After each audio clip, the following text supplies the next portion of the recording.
وهنيجي لأول إنجاز لابن طولون. تعالوا نعرف أكتر من مروة طلعت.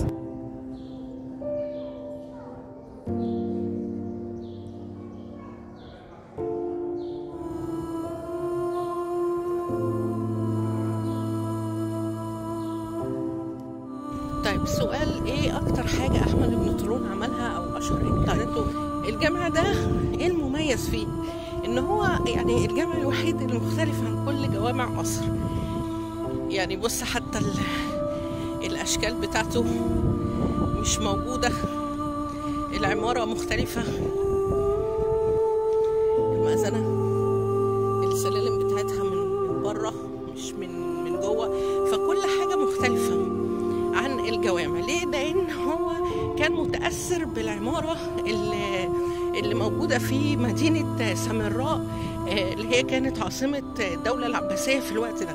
هو المهندس اللي أوكل له أحمد بن طولون بناء مدينة القطاع وبناء جامع أحمد بن طولون كان مهندس مسيحي.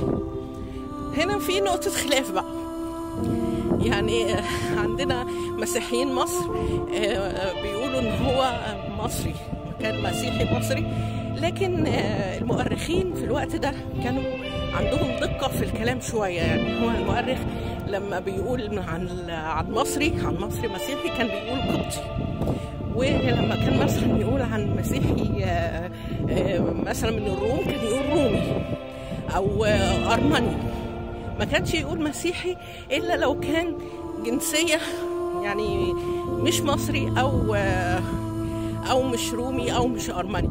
فمعنى كده إن هو كان مسيحي عراقي، وده سبب التصاميم اللي موجودة هنا اللي كل أحمد بن طولون إن هو يعمل جامع لا يغرق ولا يحترق.